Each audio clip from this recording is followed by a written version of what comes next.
let's see. In the last film, we're over here in Italy watching the birth of the Baroque, and we ended up in Naples, down here. Naples was a Spanish colony, and that means the next stage of our journey is over here in Spain. Oh my God.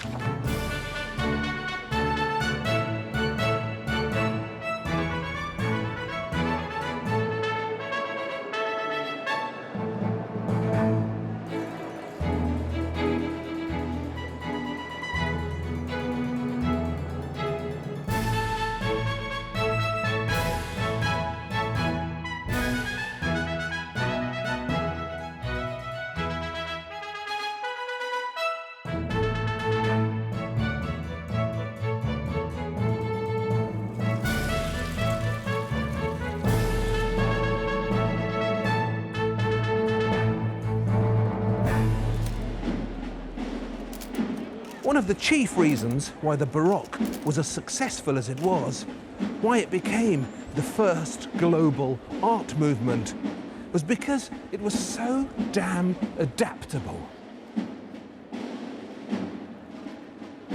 The Baroque spread across Europe like a wildfire. And everywhere it went, it adopted the local tastes and customs and sneakily made itself at home. But when it got here, to Spain, it didn't have that much adapting to do. The Spanish were already fiercely Catholic.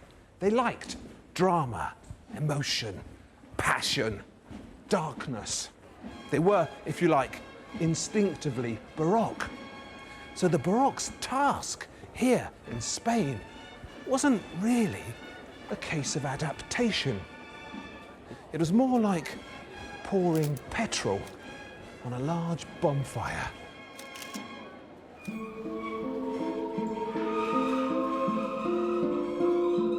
The Spanish Baroque was hardcore. The most fiercely Catholic the Baroque became. Some of its sights will turn your stomach and appall you. But the Baroque was a war, remember, a battle for your heart, deliberately started by the Counter-Reformation. And in times of war, anything goes.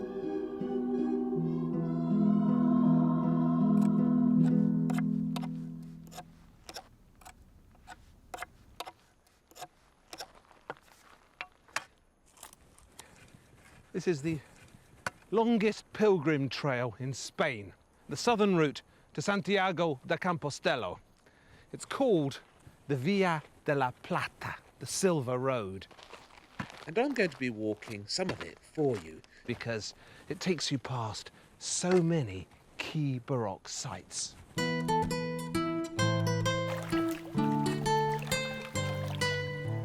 the first stop I want to make is that lovely tower shimmering on the horizon. Seville, the start of the Via de la Plata.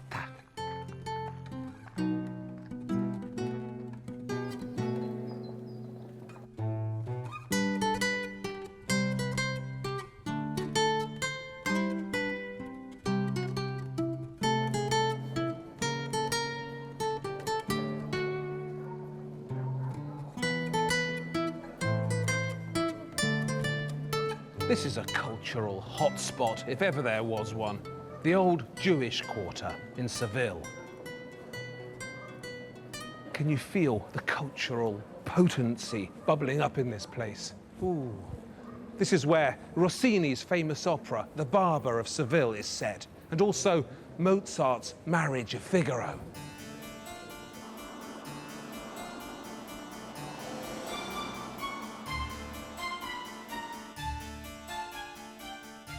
A bit further out is the Baroque tobacco factory in which that dangerous beauty Carmen worked in Bizet's opera. What a grand building for a tobacco factory. What a perfect building for an opera.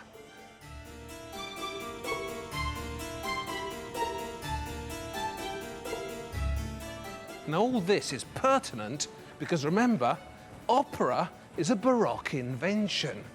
And fusing the arts together like this, music and theatre, dance and spectacle, was a very Baroque thing to do. But that's not why I've brought you here. I wanted to show you where Diego Velasquez was born, in that modest house over there, in Seville's Jewish quarter, in 1599.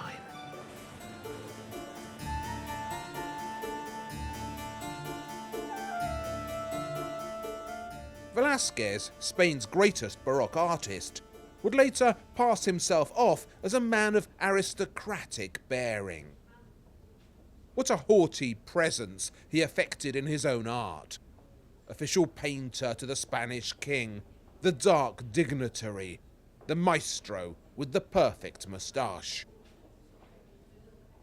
But some energetic researchers have recently been digging up Velasquez's past, and it's been discovered that he was in fact of Jewish origin. His family on his father's side were Portuguese Jews who'd converted to Christianity, what they call around here conversos. So Velasquez, the son of a converso, could almost be called the first Jewish artist.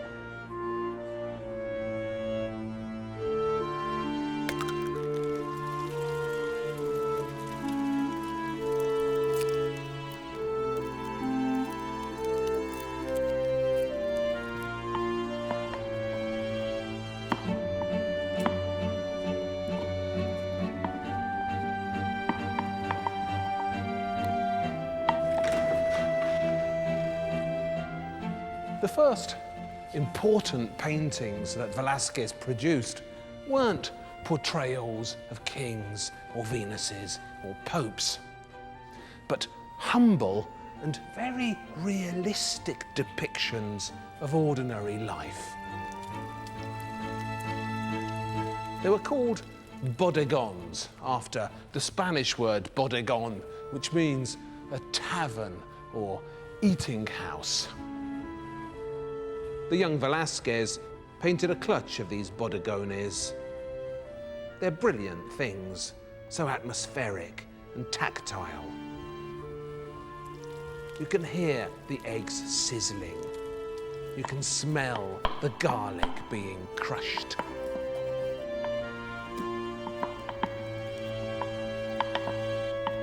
The Baroque's fascination with lowlife, bars, taverns, kitchens, amounted to an obsession, and it shouldn't really surprise us. Remember, one of the chief aims of the Counter-Reformation was to address the hearts and the minds of ordinary people. So art was encouraged to talk their language and to set its action in their spaces. The bodegones have a deeper meaning.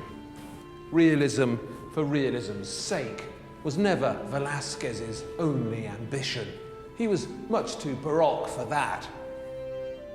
Realism's job in his art is to hook you and pull you in closer till you're close enough to see the painting's real meaning. Look into the background of the great kitchen scene in the house of Martha and Mary, and you'll see that Jesus got here before you. According to the Bible, Jesus came to visit the two sisters, Martha and Mary. And while Martha busied herself in the kitchen, Mary sat at Jesus' feet and listened to his word. When Martha complained that her sister wasn't helping out, Jesus stopped her. Mary, he replied, has chosen to listen. And in the end, listening to the word is more important than preparing the dinner. It's that Baroque message again. Life is short, reality is an illusion, and only the word of God lasts forever.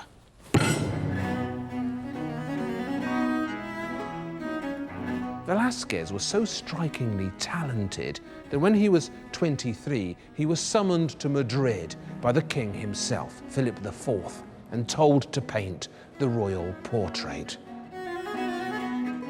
So he left Seville and never really came back. But his new employers were about to discover a splendid Baroque rule. You can take a genius out of the bodega, yes, but you can't take the bodega out of a genius.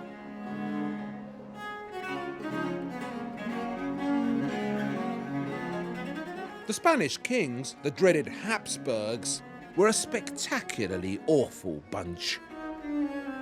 Dim-witted, arrogant, pious, deformed. But God in his wisdom saw something he liked about them and gave them most of the known world to rule. A gigantic international empire of 3 billion acres, spreading from Italy to the Netherlands, from Africa to the Americas. But to rule, you need rulers, and that's where it had got tricky. Their problem was the usual royal problem of inbreeding. To keep the money and the titles in the family, the Habsburgs had spent too many generations marrying amongst themselves. Cousins, uncles, nephews, nieces.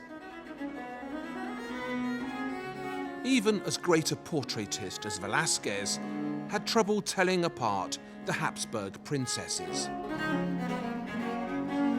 This one is Philip IV's wife, as well as his niece. She was going to marry his son, but the son died young, so she married the dad instead. This one is Philip's daughter. And this one, oh, I give up. You need a degree in forensics to tell them apart. Their most obvious physical deformity was their lower lip, the infamous Habsburg lip, which stuck out at an angle, like that. A genetic condition called mandibular prognathism. They almost all had it. And that's why that old wives' tale does the rounds about why the Spanish lisp. It's because none of their royals could actually say gracias. They could only say gracias. But even royal inbreeding, as scary as this, can occasionally throw up an interesting variation. And Philip IV, who was king here in Spain for the key Baroque years, 1621 to 1665, was a serious and thoughtful monarch. 44 years he ruled, and it's said that in all that time he only laughed at court on 3 occasions. Philip had the lip and that pushed-in Habsburg face as concave as a Baroque church facade, but he liked the arts and was sensitive to them. Like all the Habsburgs, Philip IV didn't do much that was right. But in choosing Velasquez as his court painter, he can at least be credited with one remarkable decision. Velasquez brought us closer to the Spanish kings than any audience had previously been to its royals. And from this close-up, you get to see, surprise, surprise, that they're just like the rest of us. Flawed, worried, wrinkly. When the time came to paint his most ambitious offering in the field of royal portraiture, Velasquez adopted the usual Baroque strategy of going big. But everything else he tried here was new and revolutionary, and it lifted the genre to its greatest heights. Las Meninas, the Maids. Velasquez's masterpiece. Set inside the royal palace, it's a group shot of the royal court, and many people will tell you it's the greatest Baroque painting of them all.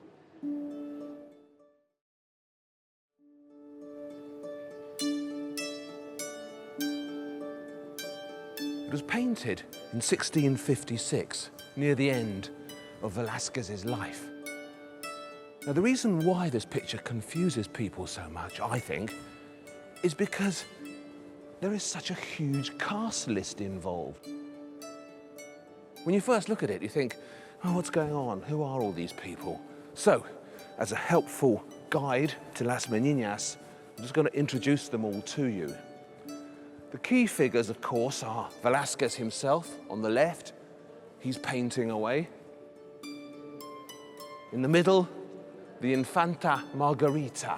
She's the 5-year-old daughter of the Spanish king, Philip IV, and his wife, Princess Mariana of Austria. And there in the picture too, reflected at the back, in the mirror at the back of the studio. Now, everybody else who looks after the little princess is also in the foreground. These are her 2 dwarfs on the right. Female dwarf from Germany, Maria Baloba, famous dwarf at the court. Italian dwarf on the right, putting a foot on the princess's great big dog, the royal mastiff, playfully giving it a kick in the back. And behind the princess, you see the 2 shadowy figures. The woman on the left, she's the princess's chaperone. And the figure on the right, that's the princess's bodyguard. So, right at the front of the picture, you've got all the people who look after the princess herself, and Velasquez painting busily away. Velasquez shows himself looking like a member of the royal household himself. Look how haughtily he stands with that excellent moustache. And he's at work on this huge canvas on the left. What is he actually painting? I think that only makes sense when you work out what's actually going on in this picture. The king and the queen are actually standing out here, where the audience is now, looking at the picture afresh. So Velasquez is painting the king and the queen, who are standing over here. And the king and the queen can see themselves in the mirror, perhaps to check how they look, but also because of this beautiful game of psychological trickery that's going on here, they seem to be looking out at us at the same time. But what's this picture really about? Who is the focus of all this action and all this psychological toing and froing? It has to be the Infanta herself, this sweet little princess right at the middle of the picture. And because the Habsburgs had this terrible history of inbreeding, they had nothing but bad luck in the production of children. And although Philip and Mariana had 5 babies, at the time this picture was painted, only one of them was alive, the Infanta Margarita. The princess, with her blonde hair and her gorgeous white silk dress, is like an angel of deliverance at the center of this black and doomy and intense and psychologically troubling group portrait. She represents all their hopes for the future.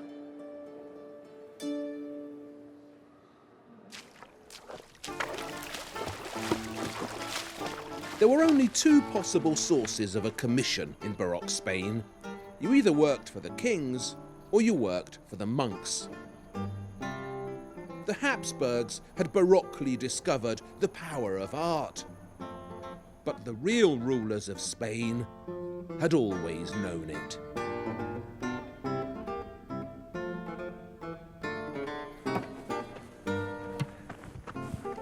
I'm afraid I've got some bad news for you.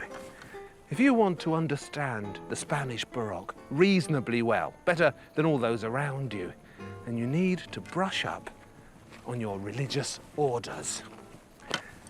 I know it's not very 21st century, but if you can't tell the difference between the Franciscans and the Dominicans, or the Mercedarians and the Carthusians, then so much of what's going on in so many amazing Spanish Baroque paintings will go over your head.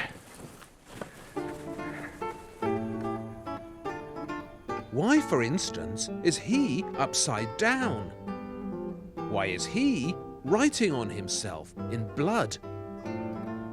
Why are they nodding off? And why is he staring so darkly at that? To help you out, I've prepared a handy pilgrim's guide to the Spanish religious orders. You'll thank me for this. This one here, he's a Franciscan. Brown robes, knotted cord for a belt. Franciscan. Sometimes the clothes get more ragged and patched, but they're still Franciscans. He, on the other hand, is a Dominican. Black cowl, white robe, Dominican. Quite often seen in the Americas, converting the Indians, or sometimes whipping off their robes and flagellating themselves. Dominicans. The ones in the black robes are Benedictines. Remember, black robes, Benedictines. They don't appear in art as often as the others. They're the moody, silent ones. So did you get all that? Franciscans, brown. Dominicans, black and white. Benedictines, all black. Now, you're ready for the Spanish Baroque. Now you're ready for Francisco de Zurbaran, Spain's spookiest Baroque artist. He was born here in Fuente de Cantos, the fifth stop on the Via de la Plata. So his understandings were small-town understandings, and his rhythms were the rhythms of the pilgrimage.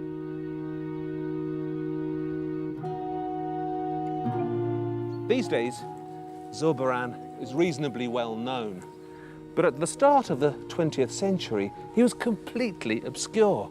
In fact, most Spanish art, apart from Velasquez, was underexplored and undervalued. I think it was so dark, so strange, so Catholic that we just didn't get it. And in particular, we didn't get Zurbaran.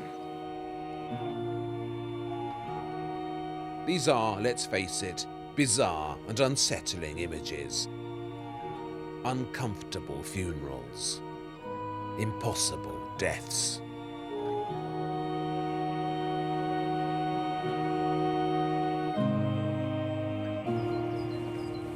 The Zurbaran family house on the main square in Fuente de Cantos.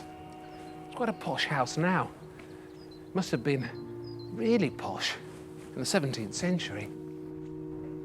Zurbaran's father was a prosperous textile merchant from the north, Basque country, who moved down here because southern Spain, particularly Andalusia, was experiencing this boom in new religious building, and there was so much money here for the priests and their new outfits. So there's a lot of work for the Zurbarans.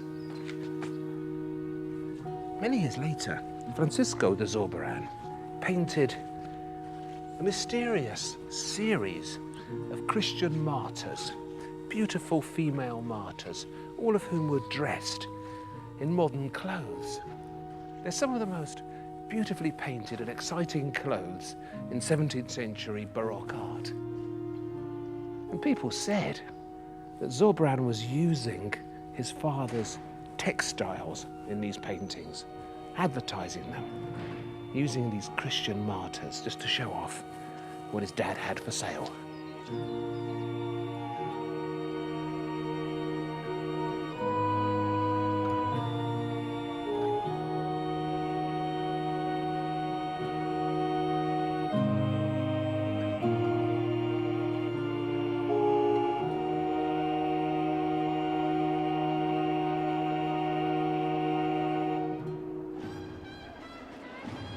Zurbaran's main employers were the Spanish religious orders, the Mercedarians, the Carthusians, the Benedictines, the Dominicans, and the Franciscans.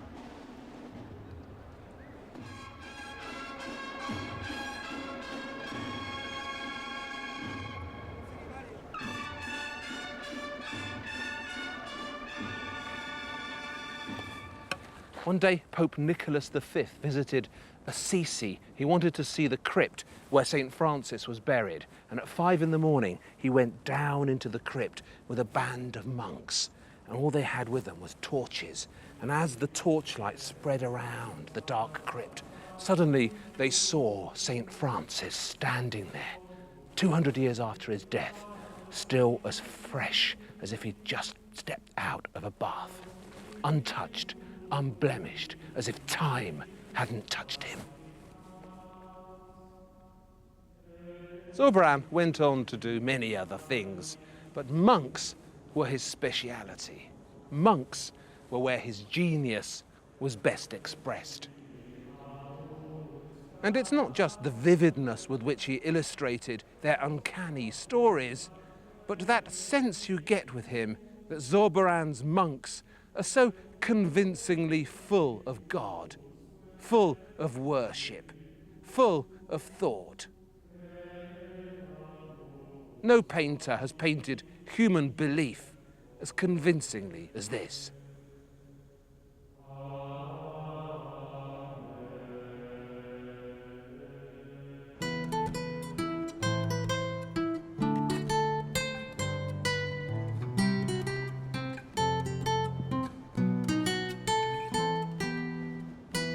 The Baroque pilgrim, trudging dutifully the 600 miles from Seville to Santiago de Compostela, would have had regular encounters with the Spanish Baroque. And waiting for them at the end of the trudge was an eye-catching eruption of Baroque architecture.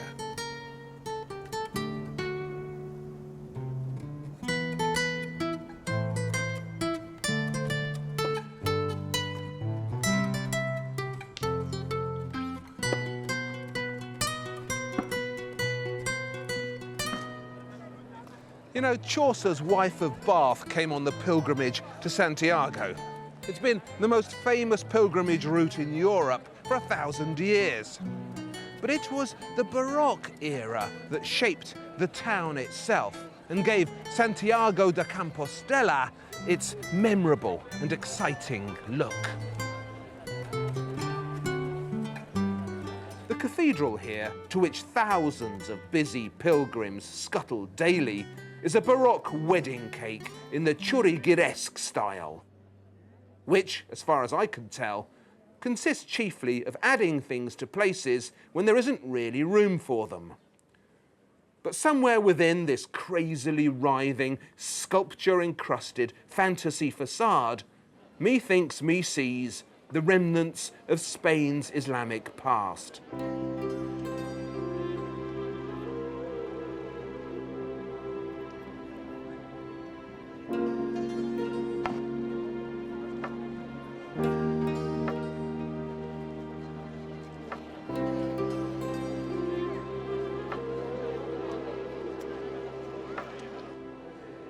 Inside the great pilgrimage church at Santiago, the Baroque's love of glitter has been spectacularly unleashed.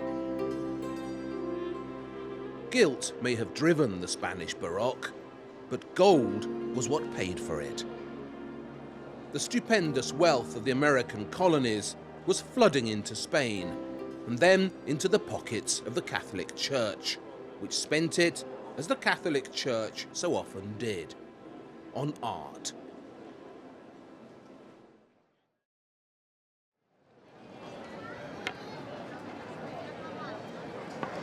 You know, there's never been an art movement as adept as the Baroque was at absorbing local influences, taking them all in, regurgitating them, and then spitting them out at the other end as something that looks unmistakably Baroque.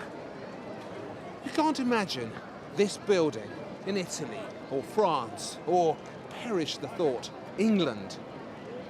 It's obviously from around here, but with all that thrusting and swirling and movement, it's just as obviously Baroque. But there is one huge slab of the world where you can easily imagine this.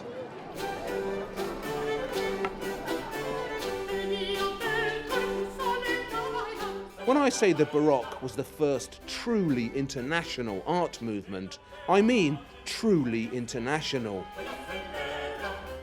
The Churrigueresque style may not have travelled to Italy or France, but it travelled all right to the far, far corners of the Spanish Empire, where it ended up in some very remote places. Wherever the monks went, the Baroque went, and it ended up as the house style of the whole of Latin America.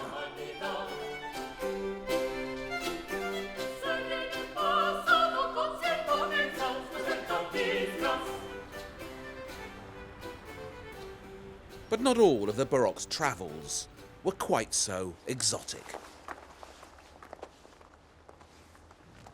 How the Spanish kings came to own Belgium is a dark political story involving so many battles and so much constant religious conflict that would be here for as long as the 100 Years' War trying to understand it fully. Let's just say they were here and they shouldn't have been. In any case, what interests us is the art that came out of the Spanish Netherlands. And for that, you need a strong stomach.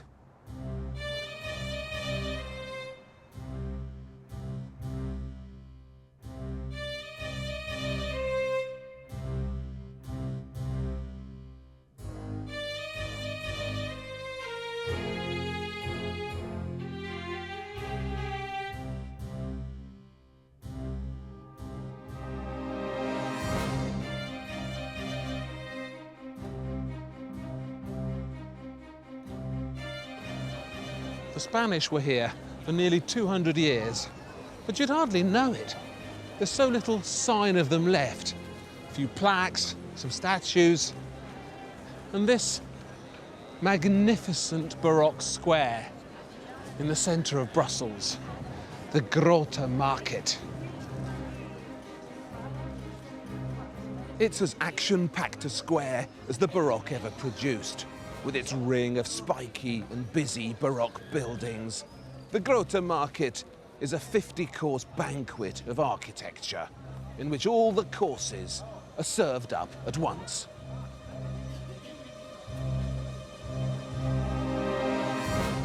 Superb building at the end, the House of the Fox. That used to be the headquarters of the Haberdashers' Guild. Next to it, the Guild of the Boatmen. Their centre was in the House of the Horn. See the big gold horn there? But the most interesting for us is the one at the end. See there? That used to be the headquarters of the Bakers' Guild. It's now a pub called the King of Spain. And right on top, a statue of Charles II. Even by the standards of the Habsburgs, Charles was a terrible advertisement for royalty. All those generations of Habsburg inbreeding had turned him into an imbecile. The only surviving son of Philip IV, he couldn't walk or talk till he was 7. And an aging nurse breastfed him till he reached puberty. Too weak to survive an education, he grew up illiterate and squalid. So they made him King of the Netherlands and named this pub after him. It was a monumental clash of cultures. The Spanish with their black, intense, morbid gloominess, and the fun-loving Flemish with their naughty, juicy, fleshy lust for life were never going to see eye to eye. But somehow the coming together of these two momentous opposites squeezed so much monumental art into the world.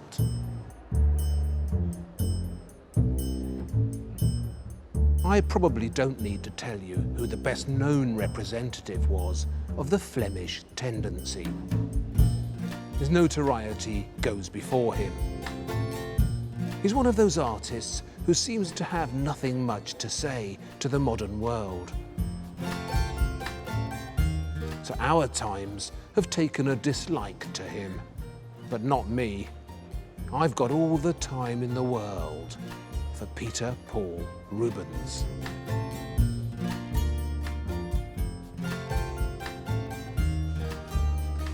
Rubens shouldn't be out of fashion. An artist as great as him should never be out of fashion. This was one of the towering geniuses of art.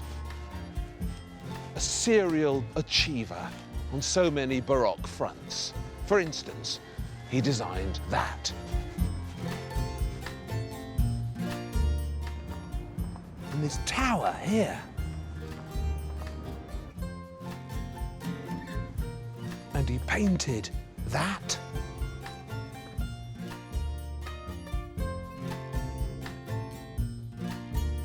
But he's notorious, of course, for his love of fat women.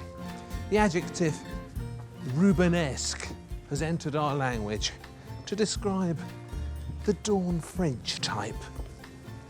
The big un, the size 16er. And there's no point denying Rubens liked the fuller figure.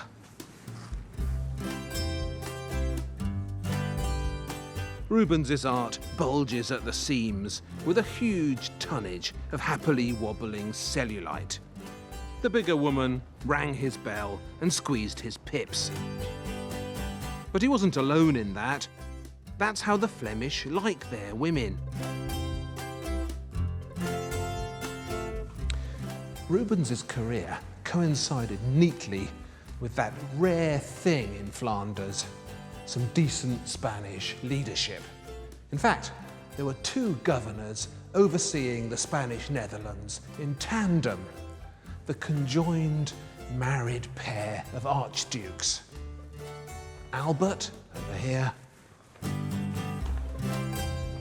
and Isabella. Albert and Isabella ruled here from 1598 to 1621. She was Philip II's daughter. He was the same king's nephew, so they were actually Habsburg cousins and should never have married. But when Philip II made them the joint governors of the Spanish Netherlands, Albert and Isabella surprised everyone by being rather good at ruling the Belgians. And their arrival put a stop, temporarily at least, to the constant round of Flemish warfare. And it was in this period of peace and prosperity that Rubens began to operate.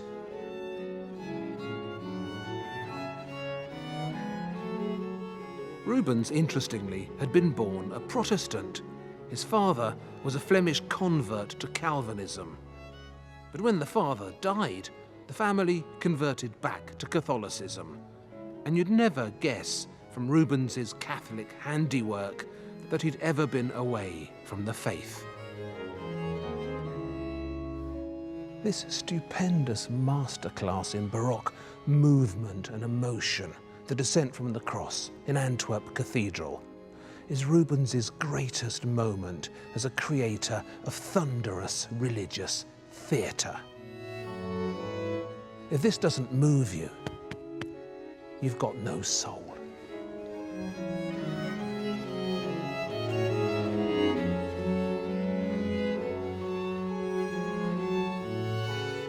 The young Rubens unleashed sex and violence on us too in this scary Baroque manner. It's hard to believe what's going on here. And my God, will you look at that? But let's not be hypocritical about these dark and tremendous action pictures. Judging by the stuff that pours out of our cinemas today, a taste for this has always been in us. Rubens was merely early in admitting it.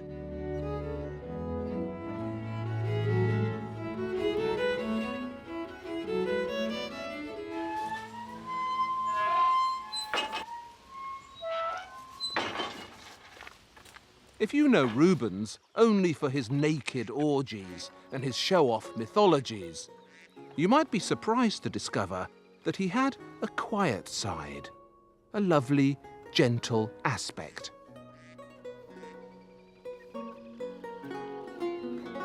Rubens couldn't stop painting.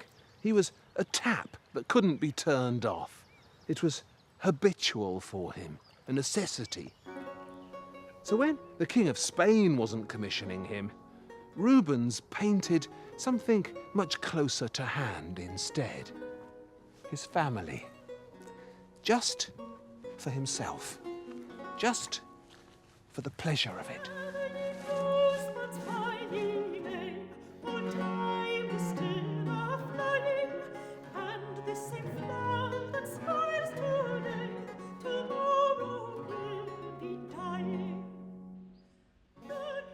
His first wife, the charismatic and eager-eyed Isabella Brandt, had died tragically young in 1626. Rubens was devastated. He'd put so much love into painting the two of them, sitting there in their Sunday best, two cooing lovebirds in a bower.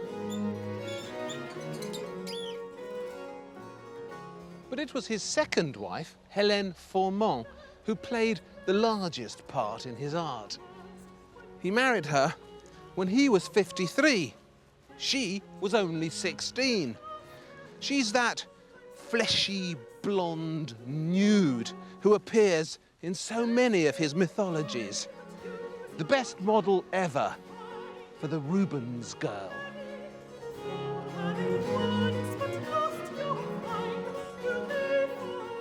You can definitely tell from his art how much he wanted her. The many portrayals of Hélène Formant sizzle with lust. The joyous lust of a 53-year-old man who's hit lucky with a beautiful 16-year-old girl. It doesn't sound good, I grant you, but he loved her and he wanted her, and it shows. Never before in art have we been granted this much access to the private life of a celebrity artist. 400 years before Hello magazine, Rubens had already realised that the world was now fascinated by everything he did. That's how ahead of the times he was. That's how Baroque he was. Rubens spoke 6 languages fluently, and he moved easily among kings and popes.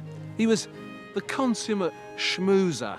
So, in 1629, the Spanish king sent him to England to schmooze Charles I, which Rubens successfully did.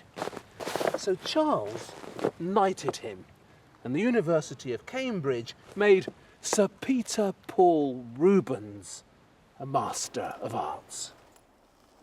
Soon enough, the Baroque would follow Rubens to England. But first, there were still lands to conquer closer to home, just a border away to the north.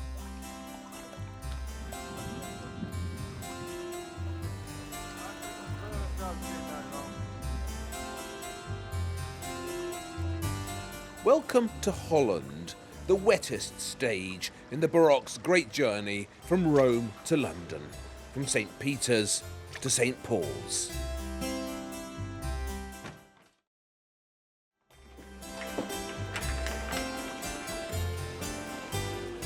So far in this series, we've been investigating the Catholics. They invented the Baroque. It was their movement, their mindset. It reflected their passions, their hopes, their fears.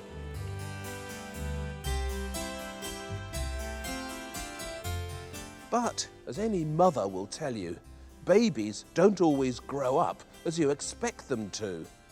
And that was definitely true of the Baroque.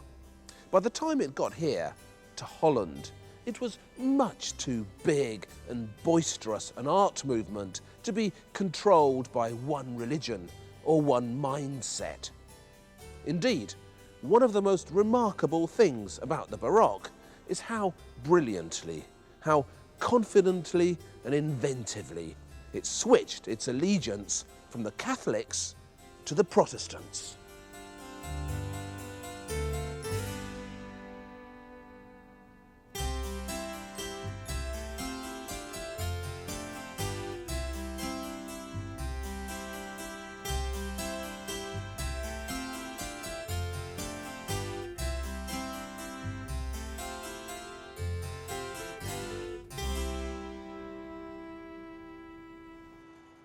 The greatest Dutch painter of them all, Rembrandt, was a classic Baroque hero. Intense, dramatic, and ambiguous. Rembrandt was born a Protestant here in Leiden, a fierce Calvinist stronghold on the edge of Holland.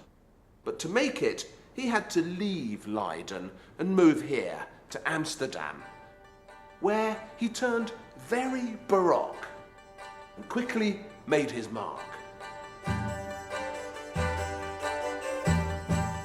All that's actually happening in Rembrandt's tumultuous night watch is that a company of home guards, a Dutch dad's army, is setting out on its daily march around the town.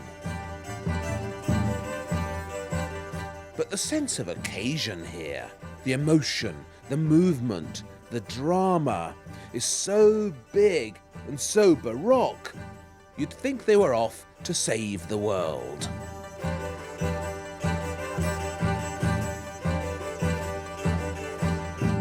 Leiden may have been a Calvinist stronghold, but Rembrandt's mother actually came from an old Catholic family. And to my eyes, he inherited a popish intensity from her, a Catholic fretfulness and sweatiness that gives all of his art its biblical air. Rembrandt couldn't keep out of his own art. This intense little man from Leiden took such a shine to his own face. He kept painting it and repainting it, more often than any artist had ever done before him. In 1635, he showed himself flush with Amsterdam's success, celebrating his early good times with his beloved wife, Saskia. But even here, there's doubt in the air. Rembrandt's self-portraits lead you on a merry goose chase as they peep in and out of his soul. I'm particularly fond of this mysterious bit of method acting painted near the end of his life. The self-portrait with circles. Why is he standing there with two big circles painted on the wall behind him? There have been lots of interpretations, but the one that convinces me involves an old story that was told about Phidias, the greatest painter of classical times. Phidias was famous for being able to draw a perfect circle freehand without a compass. And Rembrandt, in his aging self-portrait with circles, is surely saying, I can do that too. But he's not saying it with great conviction, is he? Because there's always so much doubt in Rembrandt. So much hesitation. A sadness that draws you towards his irresistible vulnerability, like a magnet. And this realization that the problems of an artist, his insecurities and inner life were worthy of a picture, was one of the Baroque's most brilliant insights.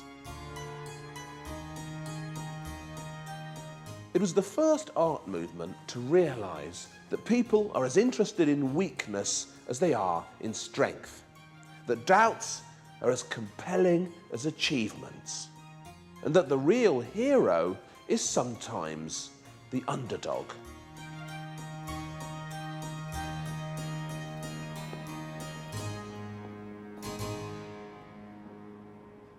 Protestant Holland put the ordinary doubts of ordinary people at the centre of art. You didn't have to be a pope or a king or a mythological hero to deserve your place in art. Everybody deserved their place in art.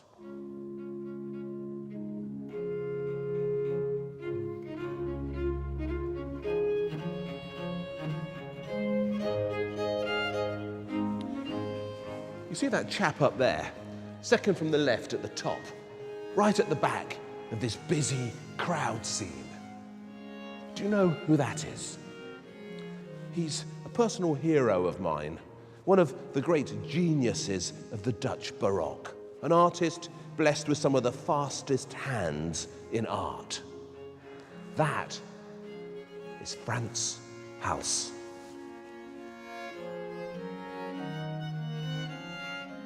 Frans Hals is perhaps best known for painting this smirking chappie, known to us all as the Laughing Cavalier.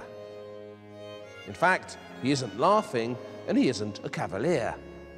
He's an unknown Dutch bravo, exuding such excellent nonchalance. These chaps here were all members of another of these Dad's Army brigades, a squad of amateur soldiers from Haarlem called the Civic Guard of St. George. In theory, they were there to protect the city in times of war.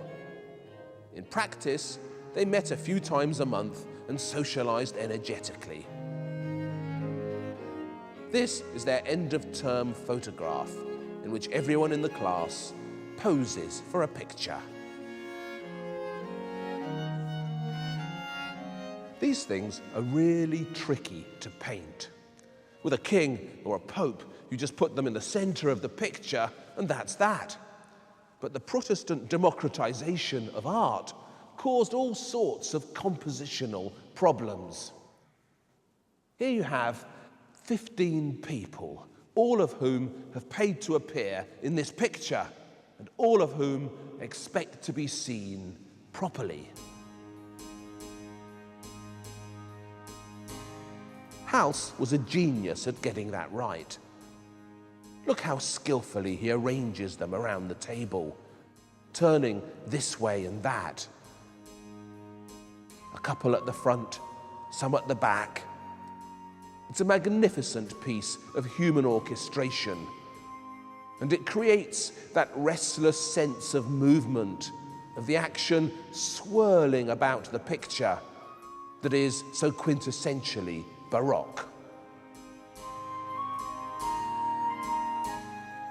And there's something else, something even more Baroque than all this restlessness. These men are meant to be soldiers, but you never see them fighting. They're meant to be civic heroes, but there's no aggression in their eyes. The St. George Civic Guard, of which Hals himself was a member, is instead always shown banqueting and chatting and bonding. That's because these showy banqueting scenes are actually subtle pieces of Baroque propaganda for peace. Holland had seen so many wars and squabbles and wished so desperately for them to end. But instead of coming out with that in some aggressive propagandist way, Hals implies it subtly, sneakily, baroquely.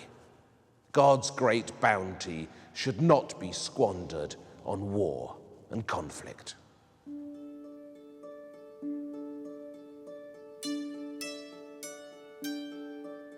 This subliminal moralizing became the chief obsession of the Dutch Baroque. You can't trust any of this art to mean what it seems to mean. Especially not when it's been painted by that elusive Dutch genius who smuggled the most subtle subliminal messages into his pictures. Jan Vermeer of Delft.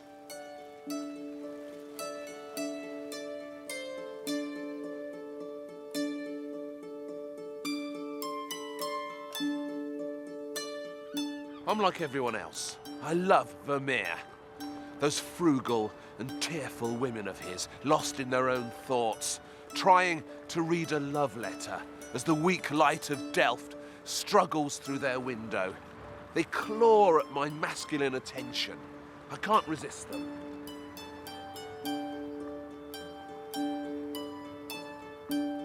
But Vermeer is as much of a moralist as the rest of them.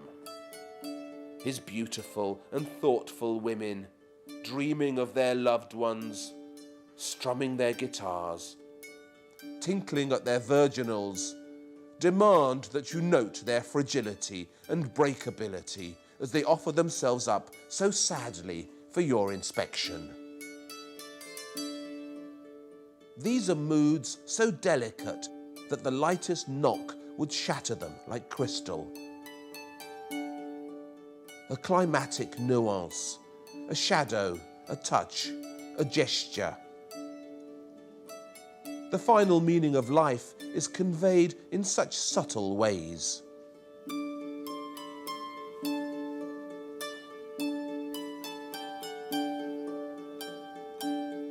In the end, what's being understood here is the fragility of life itself, the vulnerability of beauty, the shortness of youth. And the fact that some, or even most, of Vermeer's girls with pearl earrings were probably the painter's own daughters adds so much poignancy to his message and personalises it so baroquely. These are not theoretical understandings that are being passed on to us here. These are understandings born of fatherhood and observation.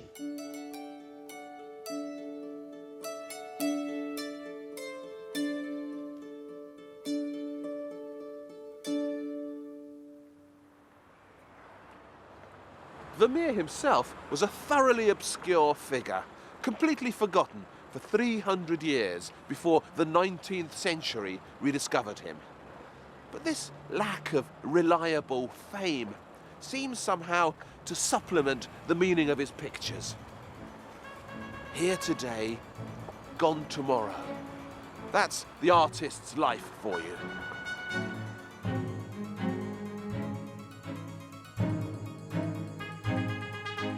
The golden age of Dutch art spewed out so many fascinating painters. And I'd be happy to spend many months here remembering them for you. But staying put is not Baroque behaviour. This series promised to take you from St. Peter's over here to St. Paul's over there. And that means we've got some water to cross.